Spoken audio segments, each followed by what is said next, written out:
Assessing Program Practices Against COA's 8th Edition Standards. I just wanted to let you know, if you're just calling in, that your phones are muted. So you are free to ask questions. Ideally, you will do that through the chat box. But if you're only on the phone and or otherwise feel like you'd rather just ask me verbally, then you can unmute your phone by pressing *6. The only thing I would ask is that once you've asked your question, you press *6 again and remute your phone. We're going to talk today about assessing practices. And what the content really is this is designed for the people, or and you obviously, who are going to coordinate all of this, but sitting down with the standards and and with your procedures or thinking about your practices and assessing to the extent to which they meet COA's standards. And that's really where this will be going as we go through this training. Now, take a look at this slide for a moment. I'll just give you a moment rather than talking over it. I'll give you about a few, like 20 seconds or so. And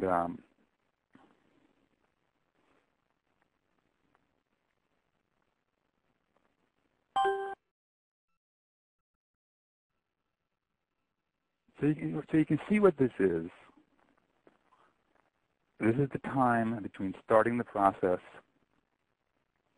and your site visit, which is approximately a year, right? And this may actually be just as useful a slide in the Get Organized training, but what you're seeing is in the red on the top, this is the sitting looking at your practices, right? And roughly, and this is all roughly speaking, but roughly speaking, that goes to about month 6, at least the initial assessment. Don't forget, there will be secondary assessments, right? And that's sort of related to the orange line. You've done your assessments, and you're going to be fixing things to some extent, updating practices, and many of you, most of you will have, if you're going through this for the first time, doing new things that you haven't done before in your programs. And once you initiate something, or once you update, and you'll see as we talk about this a little bit, you'll need to go back and double check that you have in fact met the standard now, or at least you've met it enough to get a rating of 2. Okay? And if somebody does not understand that statement, now's a good time to say so. Okay? The statement being, you want to, make sure that your practices, in your opinion, will get you a rating of at least a 2. So, and then you see the longest bar. Again, this is all relative. In the green, where you're documenting implementation, and really what that is you can also say this is incorporating the standards into your day-to-day practice. So that's what implementation is, and that's what you'll be rated on in the end. The extent to which this is, these standards are now the way you do business.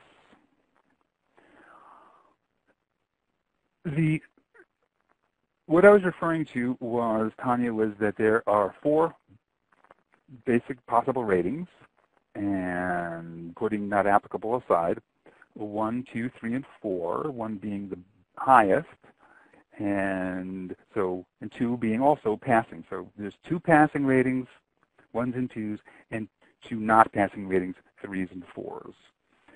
To pass the standard, you have to get a rating of a 2, at least. And if you can get close to 1, that's great.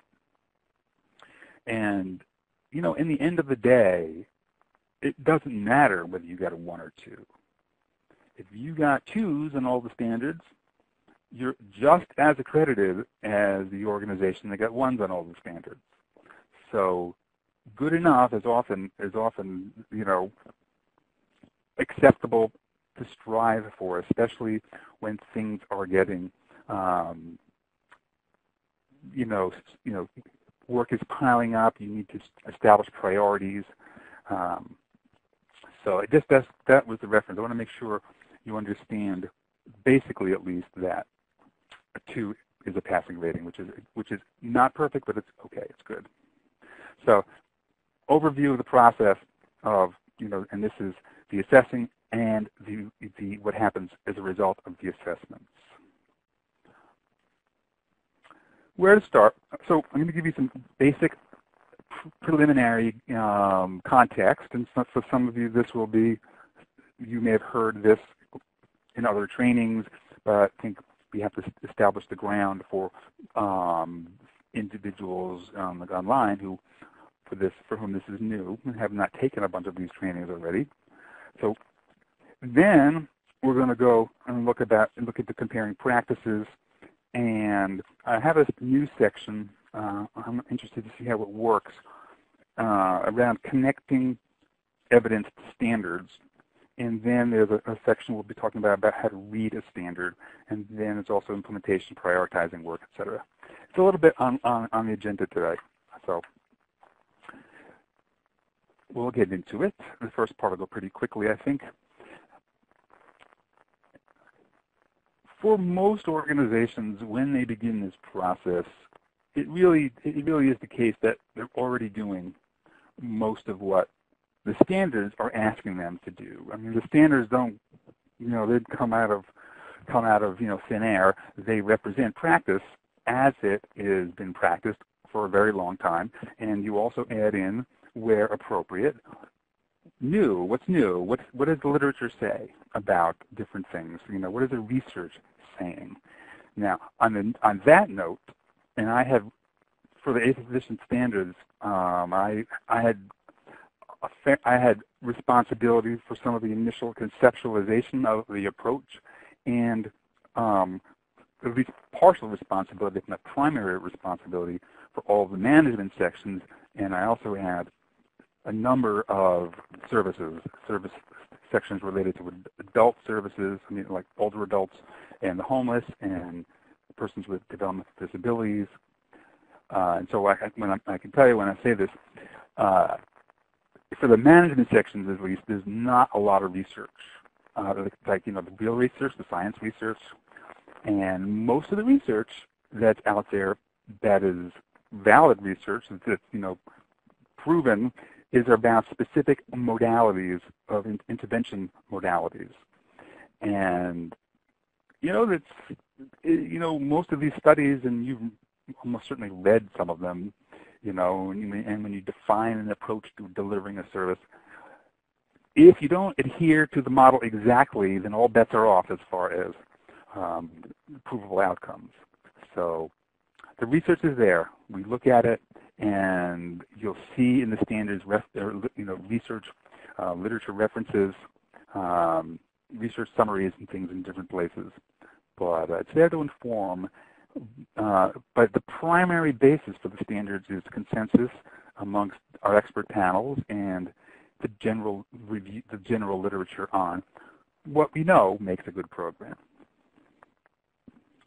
Also keep in mind, so most of you are doing the standards, and in my experience, organizations typically do well on the services, okay? Where there's potentially problems, they tend to be in the management standards, the A&M and the Service Delivery Administration sections. That's a generalization, but I think that does trend in that direction. I don't know that some people might interpret that as meaning, yeah, us service delivery people, we know what we're doing, right? But there's a lot of factors that play into this. So start where you are. That's the initial thing you are doing when you're sitting down and assessing. Where are we now? And always keep in mind that at the end of the day, as we looked at before in the slide with the bars, the green bar, you're going to be rated on implementation. okay? And you want to be looking toward implementation ultimately. Now, here is a little mini, one slide, the entirety of the Get Organized, Creating Your Work Plan training. Just a basic outline of things you need to do to really prepare and organize to go through this process. And the meat and potatoes of this process is the assessing of practices, and preparing, and that is the work of the self-study, right? The term self-study is used for two different things with our process. It is the process of looking at yourself as well as the self-study documents or documents that you submit to COA at a particular point in the process, right? 2.5 months before the site visit. This is a lot of work, and it takes a lot of coordination. If you're smaller, the problem is more going to be who's going to do what because we have limited resources. The larger you are, the more your job, and I'm speaking to you as the person whose job it is to get your organization accredited, the larger you are, the more your job is going to be management of this process. Who's got what, where is it, who's got what draft. You can't have everything. I mean, if you're big enough, you can, but I don't see how you can have everything started at the same time, right? You sort of have to think about at least a little bit of starting with some sections and then gradually over the course of a couple of weeks or a month, starting the process looking at other sections. And that certainly is going to be the case if you've got limited resources and only so many staff. That probably would be a good thing. I hadn't really thought about this ever before, but a recommendation about an order to proceed through these sections if one had to actually triage and, or just, what would be the logical sequence. First of all, PQI should always be the start. And since HR and RPM are two sections which are, after PQI, most frequently rated out after the site visit, I think those were where you definitely start. Okay, so this is a basic overview. You want to be planful about this. You want to make a plan, and here's some information that goes with this slide. Now, the graphic on this slide is a screenshot of a work plan template that we have in the Tools Index that you can download and use. Okay, I recommend it highly.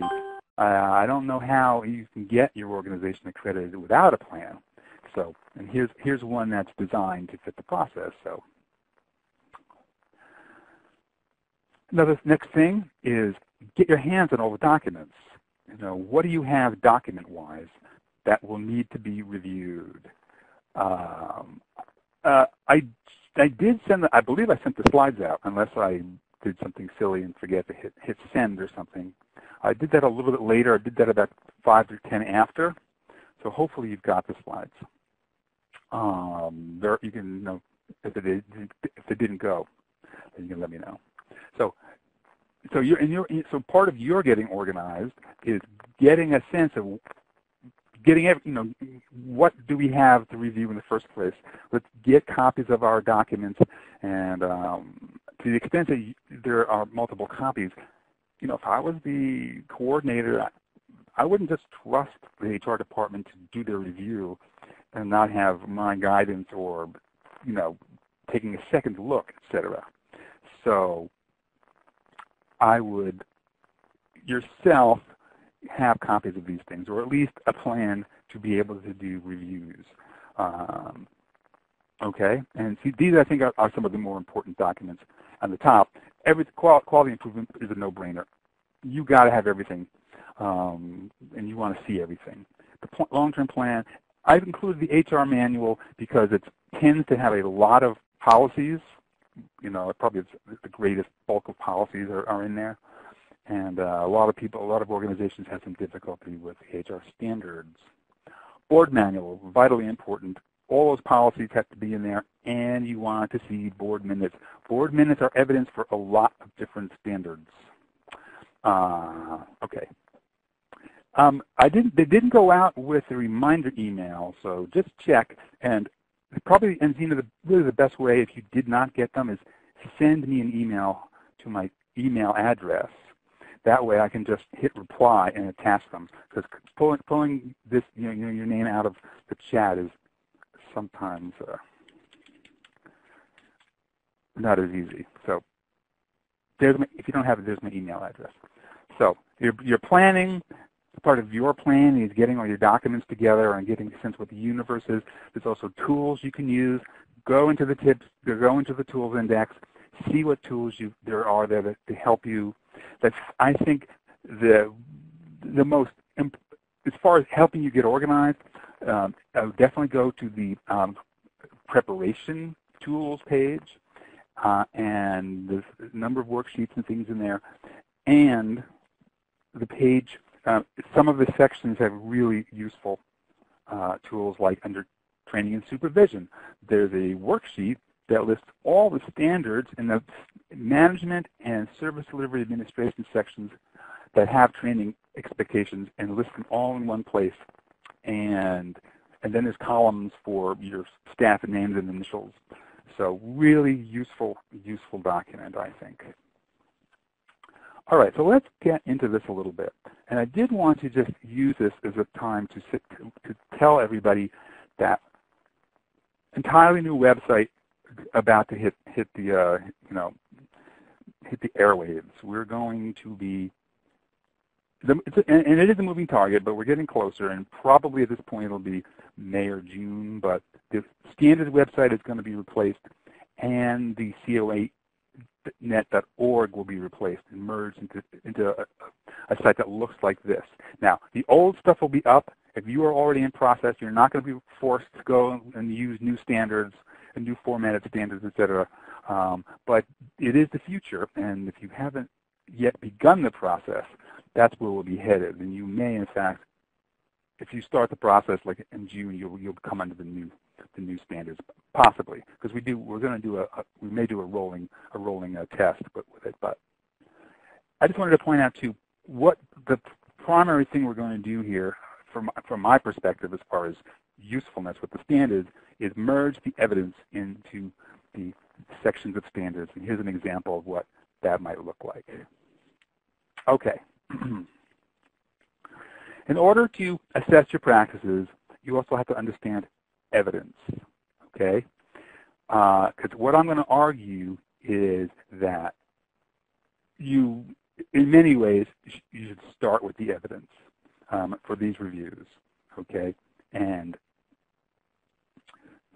the evidence answers the question, well, what do we have to show COA? And you have to be very aware that there's different types of evidence, and many standards. Is not going to be any documents that you're going to be asked to produce to support, the standard, and you're not going to be rated on review of documents. You can be rated on other things, and we'll look at some examples of those coming up. But in the broadest sense, these are the three categories: documents of various sorts, interviews during the site visit between the peer reviewers, having both formal interviews that were set up ahead of time and are on the schedule that you will have worked out with the peer team. Also informal interviews where the peer is at one of your programs and just starts talking. We'll talk to one of your people, one of your providers, or the receptionist. So both types of interviews are part of this. And then there's the direct observation of programs in action, as well as facility walkthroughs, those kinds of things. Now, you can also see this, in case this is new to you, this is how the evidence is parsed. Without being able to get into the structural issues related to the real structural basics, there are three types of evidence on the evidence tables, right? There's self-study documents, which are due 2.5 months before the site visit. There are additional documents which need to be there, organized, and ready for the review team when they arrive.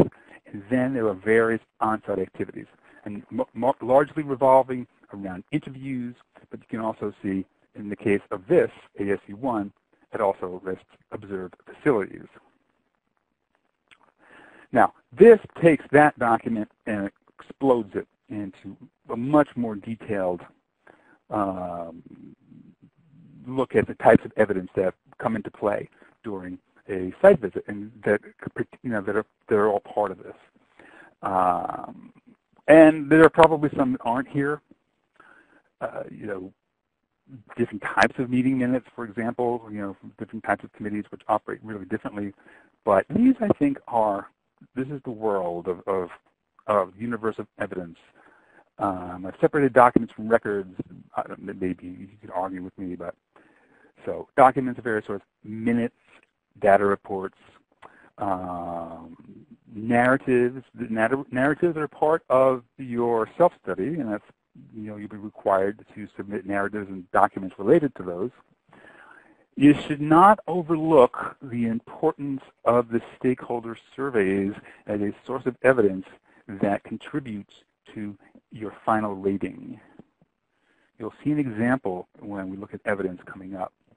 But if you're in the process and you don't know of its existence, there is a tool in the tools index that crosswalks some of the major, some of the major questionnaires, I should say, surveys, which are part of this process, fundamental to the process, these stakeholder surveys, crosswalks each question in those surveys with specific standards, okay?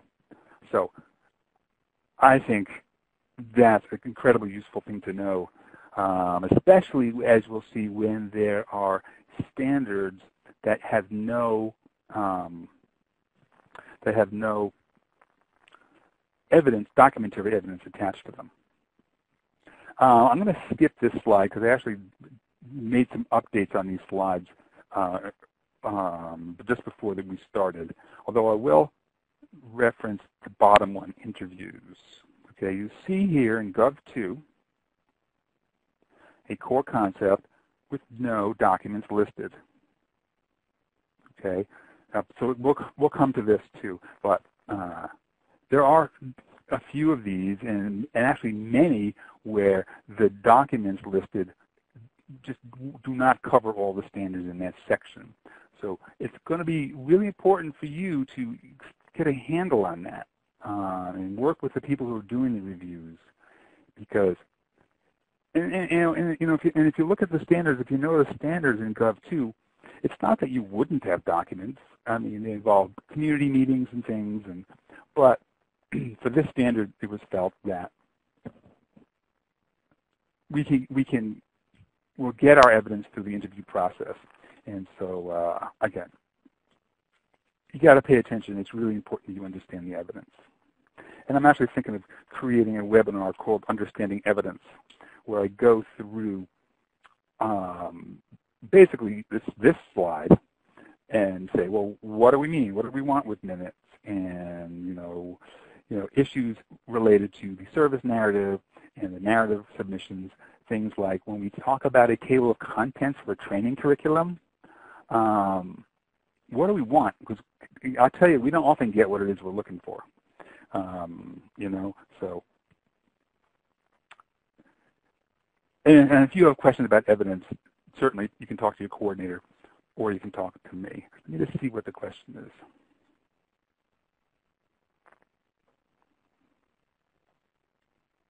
You are technically locked into the standard when you sign on the dotted line and begin your process. Okay?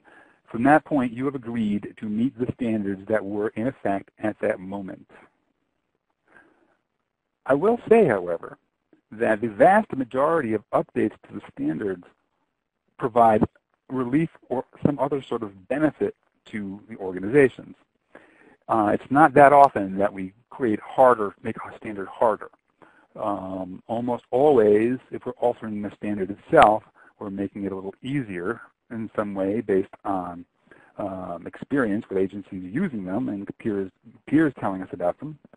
Or we're adding something like, now there's a not applicable, which wasn't there before, or we write an interpretation which either explains it or might say, well, if you're a small organization, this might be acceptable.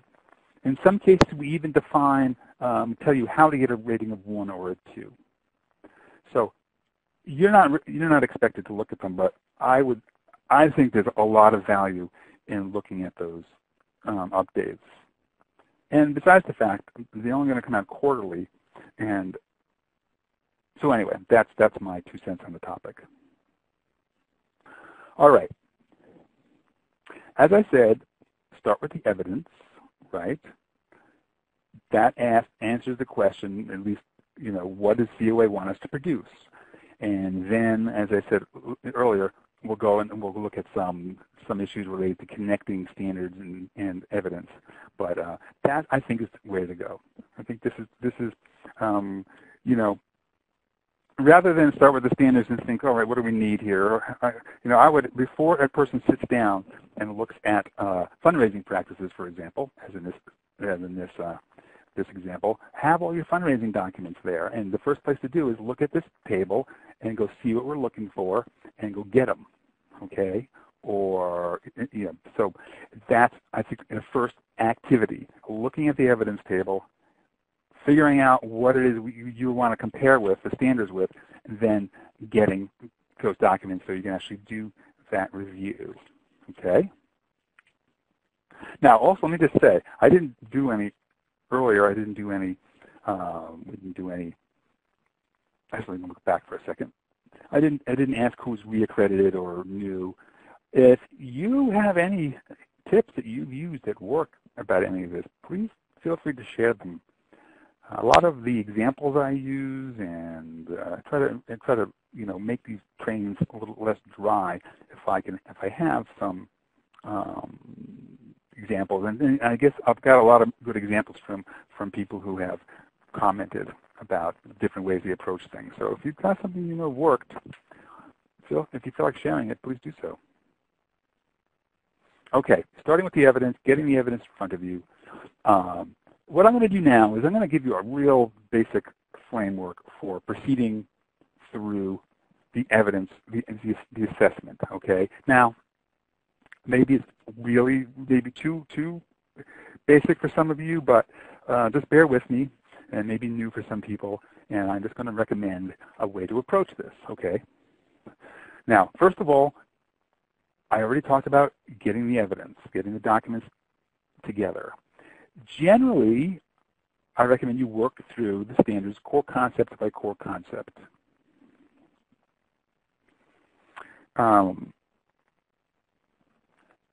You will, by this point, before somebody's actually working through the standards, you will have assigned somebody to do it, somebody to do the looking.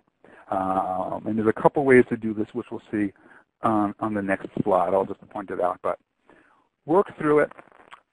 You got the documents, then you're reading the standards, at least generally, and looking at the evidence. And actually, one of the first things to do is have or don't have. Okay, so let's go back. Okay, we've got a whole section of standards on fundraising practices, and we don't have any policies or procedures. So, big first thing to notice. Or you don't have a policy that governs confidentiality, or you don't have contracts and agreements because the standard that relates to that, you don't use outside contractors to do your fundraising. Think about teasing out that evidence, what you have and don't have. And at this point, I wouldn't distinguish in this first run-through between what you need for the self-study and what you need for the on-site review. If you get your HR director doing a review, why bring him or her back in 4 months to sort of look it over again? I would do this, at least as far as documents go. I would do this all at once, right? step one, looking through, you have, you don't have. You meet the standard, you have these documents or not. And things you don't have, okay, I would recommend you go in, not recommend, it has to go get fixed, right? Something has to happen. And just for the purposes of this little exercise, I'll call it the fix-it pipeline. This is where you've got to get organized. Different people are going to be looking at different sections of standards and saying, no, we don't have it, or this needs to be fixed.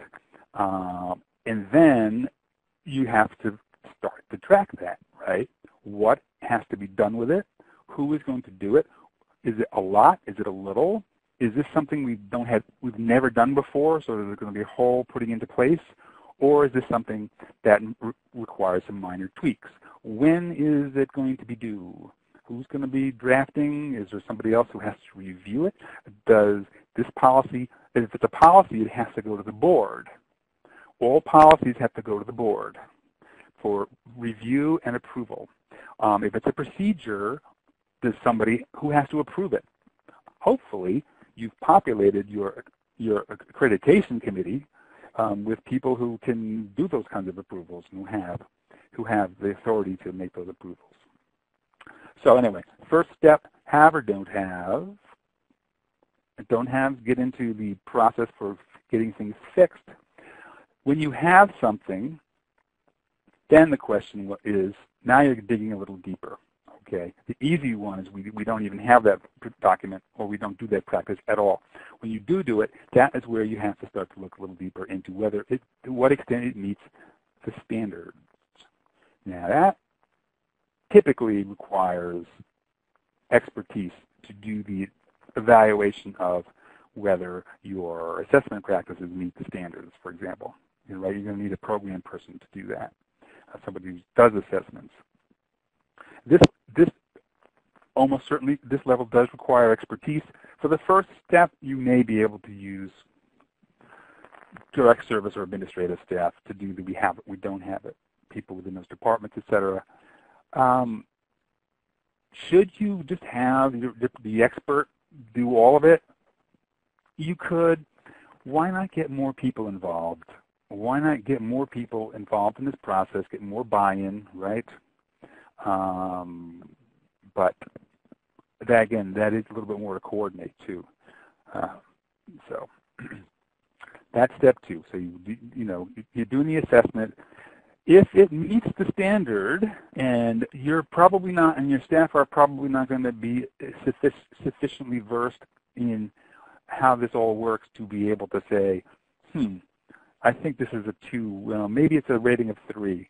You're at this level. I think you're going to want to be where we do it and we're pretty good at it, or we're not so good at it and we're pretty far. You can make those other types of judgments about whether you're going to get a 2 or a 3 later. And when it comes time, when it comes to the crunch time, you've got to start prioritizing work. Well, what do? I can't do everything. But for now, you want to be sorting this out between, yeah, we do it, we're pretty good at it, most of what's in that standard we do, if not all of it, or we're not doing it so well. And that may be something, as you, the coordinator, work with this over time and take these trainings and get questions answered from your coordinators. When somebody sends you back something that doesn't fully meet the standard, maybe at that point you'll be able to start to judge. Yeah, we're close enough. I think we're good on this one. Then, if it's good enough, you file it. Okay? Now, I recommend that you create a filing system that's going to reflect the format in which you have to submit your self-study documents. At this point, we're still taking those on CDs and on USB drives.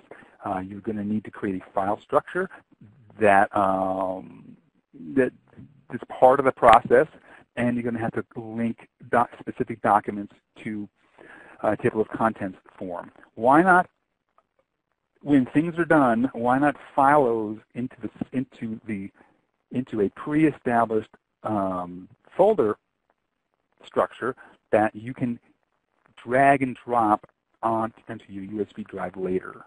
Okay, so think about that now, getting that organized. Okay, one other thing I would recommend: you can have folders for drafts of things, but you want to have a absolutely done folder, maybe even a separate file structure and a separate, someplace that's not with the drafts.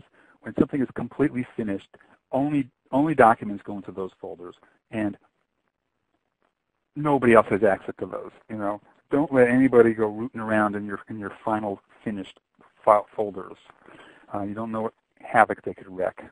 So anyway, you got step 2, and the next obvious thing is, looks like I got some slides out of order. And if the assessment says no, also goes into the fix-it pipeline. So this is the whole model. And I will say that, and we'll talk about, I'm not sure we talk about it in this webinar. Maybe we talk about prioritizing the work and to get organized. Yeah, I don't do that in this webinar anymore. One of the big points of log jams, as good a way to say it, is getting stuff into the process of getting fixed, right? You're going to have people telling you, nope, we got to do something with this. It's not here. We don't, whatever. We have to fix this standard. We're not there yet. That's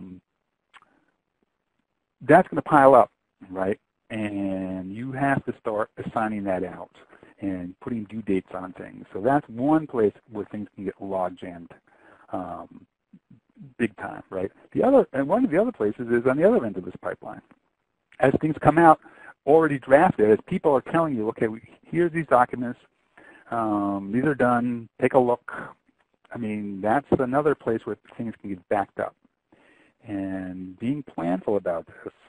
I mean, you don't want to have all this stuff coming out of all these drafts being updated and arriving on your desk at the same time as you've got to pull your self-study documents together for submission. I mean, that would just be great chaos. That's too many log jams occurring at once. So again, try to be. That's one of the things about getting getting these reviews done in different, sort of in a sequence, so that it's not all coming out at the same time, and it just might make things a little bit more manageable. Okay, here's this new section, and it's not 100% new, so I don't know if some of you have taken this training before, but let me just take a look at a couple of examples.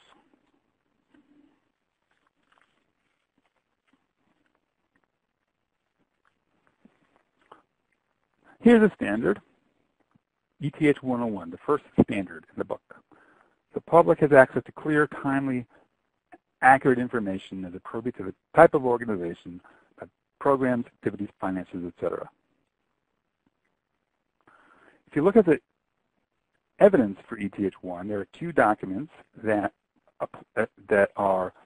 you will submit with your self-study.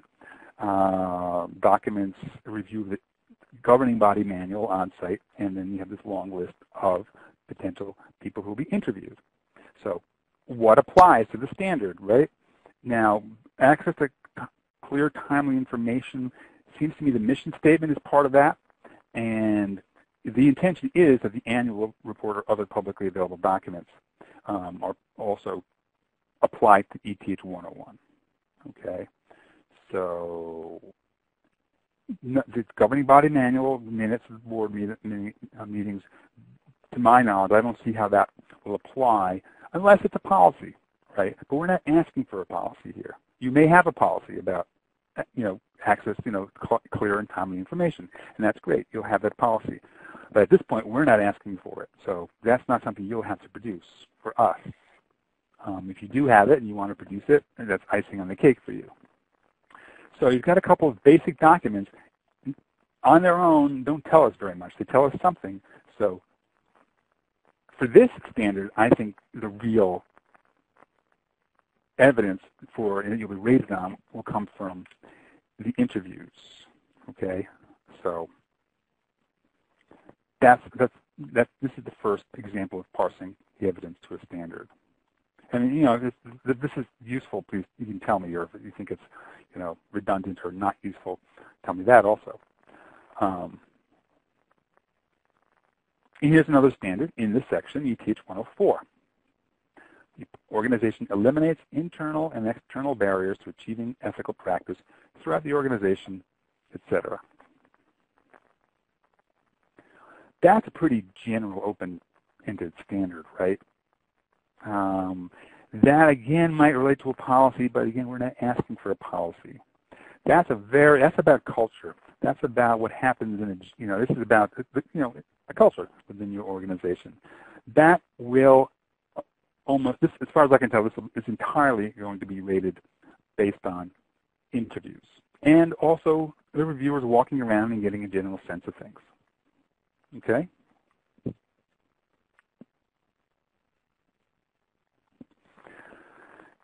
Another standard is Gov 402. It's talking about you collaborating with community members to advocate together about improvements to the social service system, you know, all the things that organizations who are delivering services need to do. And we're asking you to do that in concert with other organizations in your community. And this is a pretty high value embedded in COA's standards.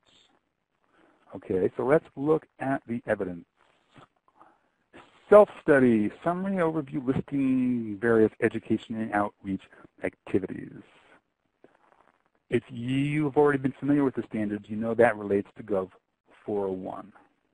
So we're not asking for any documents, again, here for this standard. You almost certainly will have documents, and if you're going to be collaborating, there's going to be a record. You're going to be meetings. You're going to have, you know, agendas. You're going to have trips to the legislature. And again, another kind of standard, another example of a standard, which at least at first look will be rated based on interviews. However, and I didn't do this for all of these, but this one I looked. There are 3 stakeholder surveys that ask one or more questions directly about collaborating with the community. So the governance questionnaire, the 12th question, there's a question for advisory groups, which may not apply to all of you, but there are 2 questions on that. And the community questionnaire, which does apply to everybody, the 10th question. So depending on how many people fill these out, and your entire board certainly should be filling out the governance, and I don't know, I forget what the sample requirement is on the community questionnaire, but there's going to be, you know, a number of,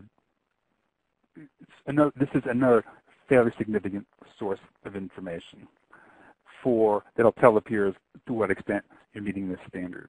Again, I was just doing this that's why the slides went out late. I sort of was rethinking some of this. And so I didn't do the survey review for all of these, but no, here's a great example of how the surveys can affect and will impact the rating, okay, as evidence. So on first blush, there's no evidence except interviews, but no, you need to really. It certainly helps if you take a look and know that. And here's another example. I guess I ended up with a lot of examples of where we default away from the documents. CR 109, the organization that designs and adapts its programs and services as appropriate to accommodate visual, auditory, linguistic, and motor abilities of persons served. We're asking for a client rights policy and procedure. You know, maybe you have a general statement about that. Maybe even there's a separate policy on that. But we're not specific about that. And then you see some very specific on-site documents related very specifically to specific standards. So again, not just interviews, however, on-site activities. Now we have facility observation, okay? And this will be facility observation that will be backed up with interviews. And facility observation also applies to, I think it's CR 102, but again, your people aren't, when you're doing these assessments, it's not going to be document related. Now, I'm definitely sort of going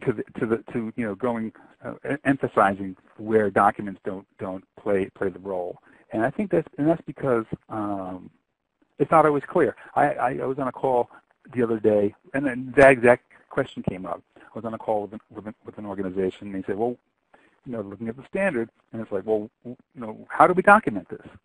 And I said, well, let's go look at the evidence, and we weren't asking for documentation. So that's not always, people don't always like that because it's a lot easier to just, have something in the procedure. And here's another example of something that we see. Okay, in AD6, there are several standards. This is adult day services.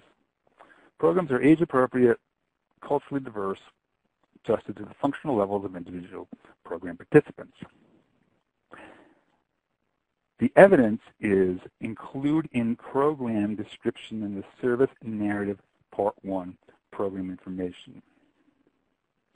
You'll see this in a variety of places in the service sections, okay? Make sure you do that.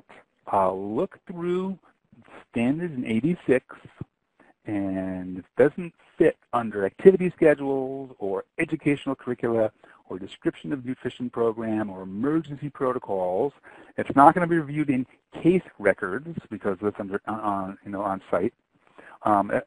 Then you're probably you want to if it's going to be describing the program as this is, you want to put that in the narrative. Okay, make sure you describe that and use and put whatever descriptive material relates to the standard in that narrative response, and then it will be backed up on site through interviews.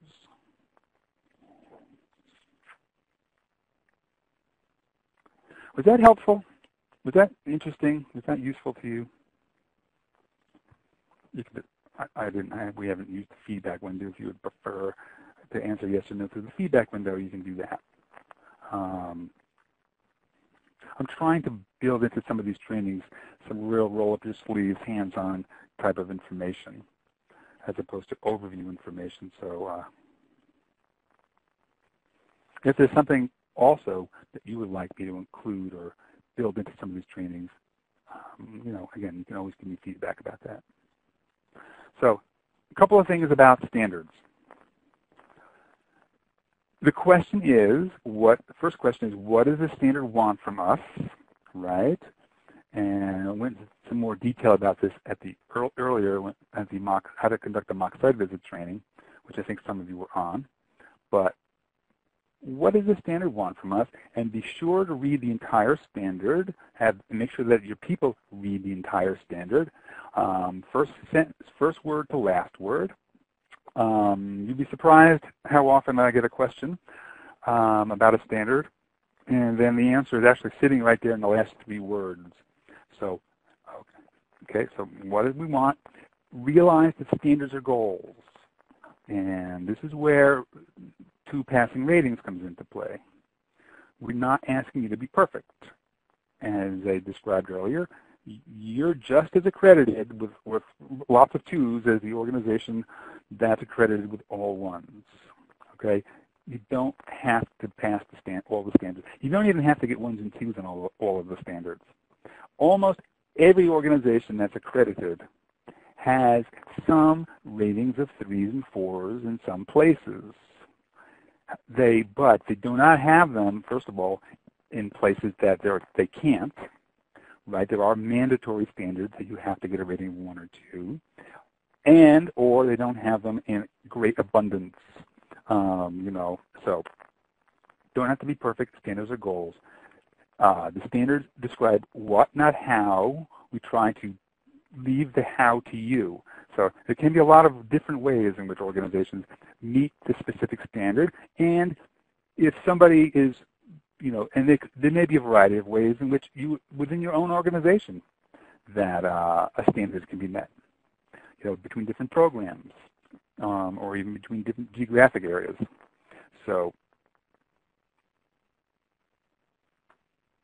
keep that in mind and be prepared to answer questions. And these are the kind of questions that, you know, come up and should get funneled to you so you can either answer them or funnel them to your COA coordinator, right? You are if you're not in the process yet, you will designate a single person who throughout this process is going to, you know, contact COA with questions.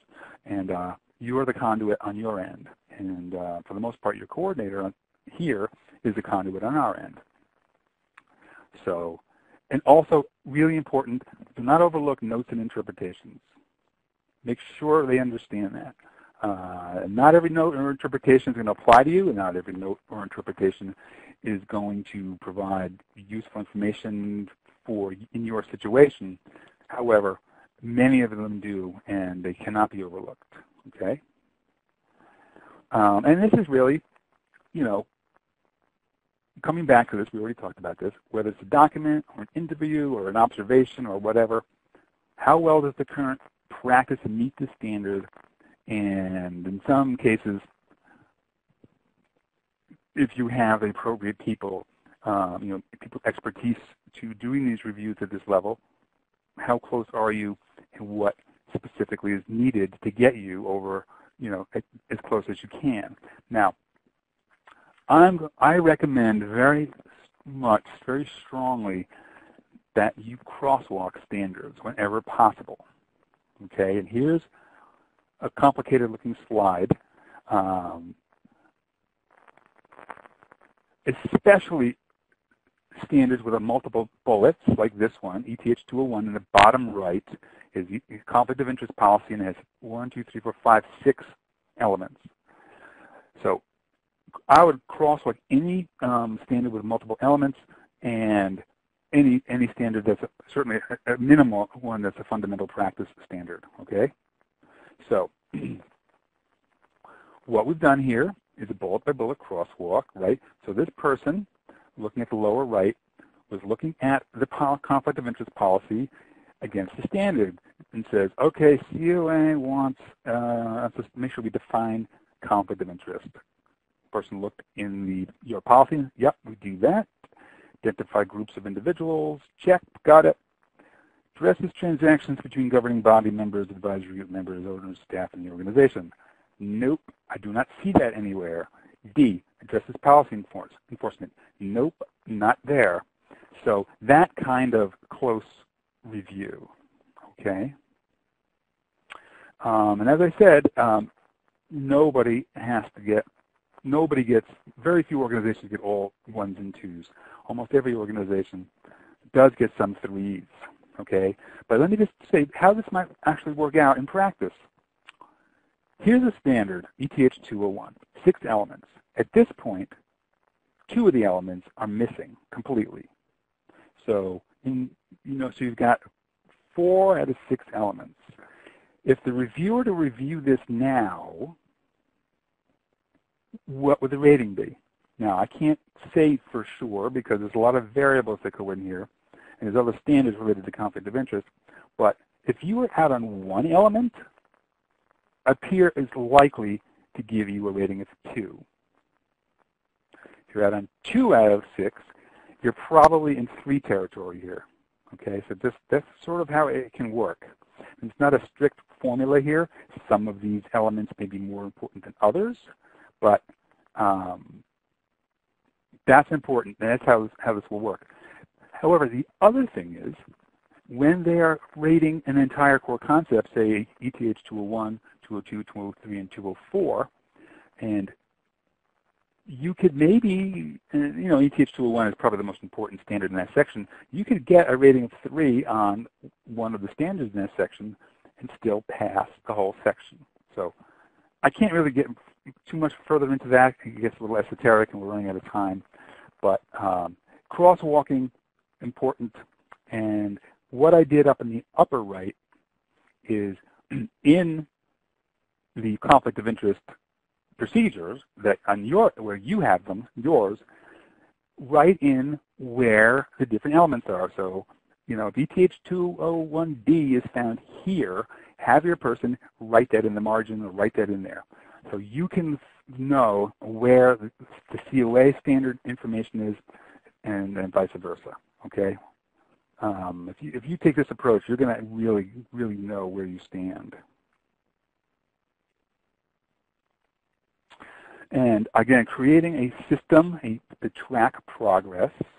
I don't know how you can do it without one. Here's one that I sort of created hypothetically, and it tracks through. You know, you can put the standard number. STS, which is the second column, says this is a fundamental practice standard or not.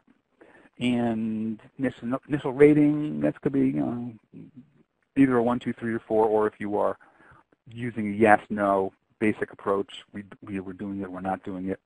And then evidence reviewed by, and then just, you know, create something along these lines. And some of you have your own, I think. I do have a version of this that I can send you. It's not an official COA tool, but I will make a note. I'll attach that. Some of you have this from other trainings, but this was actually created for this training. So I'll send this out, and if for some reason I forget, because I'm not going to do it till tomorrow, I don't think, then you feel free to remind me. But I kind of think, I kind of think you need to track this work at this level, right? Again, you're going to have lots of different people doing the initial reviews, lots of different people signed, you know, things that need to be worked on, and you're going to due dates. I mean, you're going to have to track it. Otherwise, you can really risk, I think, a train wreck. You know, you can also do it on the standards hard copy. That's what some people do. Easy enough, right? Joe's going to do this. I need it back by the 12th, and if there's any problems, he'll go back and do the redraft, etc. But okay. Well, we're just about done. There's 2 more slides on implementation. You can look at those. It's real basic. The one on PQI defines what I think is the bottom line. Okay, you want to have all those elements in place. But I want to give people a chance to ask questions because you only have a couple of minutes. And then I'll answer. Let me just see which questions we have here. I already